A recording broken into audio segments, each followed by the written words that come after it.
Yeah, coming up, Sandra Bullock's ex-husband Jesse James is going to break his silence, and we're going to show you his very first television interview. That shortly. But I tell you, there is no denying that cycling on the road can be dangerous. Recently, a 65-year-old Sydney cyclist was hit by a car and, can you believe, left for dead. Then a 46-year-old Melbourne cyclist was chased and assaulted by a motorist. And the latest attack, a 71-year-old Sydney woman, has died after a cyclist sped past her, then got off his bike, walked up to her and pushed her to the ground. A witness said the cyclist, who was on a mountain bike, said the woman was in his way. This morning, to look at this issue, cyclist Nathan Besh joins us, along with motoring expert Ian Luff. Gentlemen, good morning. Good morning. Good morning. I tell you, when there are no real cycle paths and no room for cycles which then restrict traffic, why should cyclists be on the road? Nathan?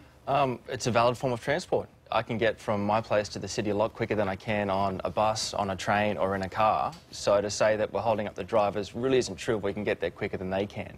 It's also a lot of risk mitigation. Choose the back roads where there is less traffic and where there are slower moving vehicles. What's your view, Ian? Well, look, I think there's a place for bikes and cars on our roads. But when they're not purpose-built and we've got cities where people want to ride cycles and they take up a lane which interferes with traffic, isn't it right? Why don't we just put cyclists out where there's purpose-built suburbs and roads?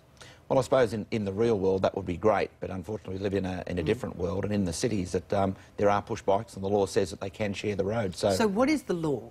Well, the law basically says that a push bike rider can share the roads and they can take up a complete lane for safety reasons, because if they're right at the side, there can be risks involved, and as we've seen, people can get knocked off their bikes. Nathan, why don't cyclists have ID numbers, number plates and pay tax like motorists? We do pay taxes. The roads are funded by the general tax system. Registration comprises such a minuscule amount of actually building the roads. South Australian government did a study and they declared it wasn't feasible to introduce it. What about IDs?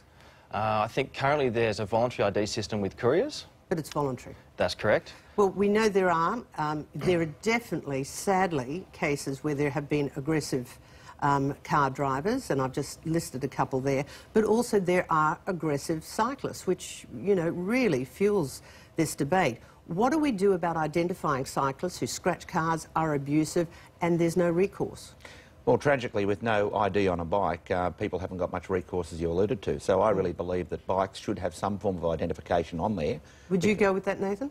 No. As I said, the cost of doing it to society... You don't believe any bike should have an ID? No, not a bike. Perhaps a rider would be the only feasible way to do it, to put her on a bike, having a metal plate. If you have an accident, it's just going to shred you to pieces. It's not feasible. The cost benefit to society isn't there to warrant putting the system. Why shouldn't you be identified like a car driver? I have no issues being identified. As I said, I would happily wear a number. I've got no problems with that. But if somebody's going to commit a crime, how many times have we seen on the news where police are looking for a blue Commodore with no New South Wales plates? Just because you're having the plate there doesn't guarantee you'll be able to find the person, as we saw with the 65-year-old. But do you agree something has to be done to identify bikes or riders? Not necessarily, no. Why? The risk to society from a cyclist is so minuscule compared to a car. You've got a ton and a half of steel. Whatever it is, you can still do damage. As a pedestrian, which we label pedestrians as well, they can, as a cyclist, you're the same weight as a pedestrian, roughly the same speed a lot of the times. Should we label pedestrians because they could run into someone? It's not feasible. If we're looking this morning, front page of the Daily Telegraph, no money for jams, and it says, secret reports say we are now in New South Wales stuck for the next 20 years with roads just getting worse and worse and worse, which cyclists will go, whoopee, we're going to ride out there on our cycles. But the trouble is more cyclists get on the road, clog up the even difficult traffic, and this is suggesting that Christina Keneally has committed $158 million to bike paths which will withdraw traffic lanes. Am I reading it correctly, Ian? Well, political talk, I know where she's coming from, but I can't see it being a reality because we've only got so much space out there. But that's right, they will take, well, as Clover Moore has done, she has taken space off areas of Sydney without any consultation of people. It's been deemed absolutely irresponsible. Your view, Nathan? As I said, cyclists save over $200 million a year annually from, I think it was about $150 million from the health budget. So for the government to spend $150 million, if they're going to get much more than that back, it's a wise choice. It's okay to have a user pay system, but when the government can get a lot more benefits by spending a bit of money here and there, why shouldn't they? Do you know an answer, Ian?